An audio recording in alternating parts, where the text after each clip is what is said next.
Pulutan. Sabi niya, anak, hindi ka man nabigay yan. Sinabi kailangan na napakakinis, na balat. Pero naman, ang ganda mo ang doon. Ano ka maganda yung naka yung itlog mo? Ako kaya sinabi pinakamaganda. Dahil ako pinakagusto sa akin ito kapatid. Hindi yan totoo.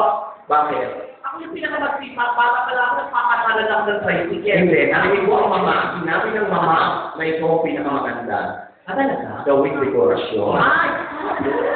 Ano ka dati kang Buddha? Hindi ba? Ay, magkamay ko rin ba matatanda na tayo? Papaaway-away ko rin natin yan. Pag hindi mo masasabi sa video nyo na ako, talaga ang pinakamaganda. Hindi mo maganda. Sinabi sa akin ng papato, kanino kanya pinagilihin. Si Sylvester Stallone, ako ang maganda. Ako ang pinakamaganda.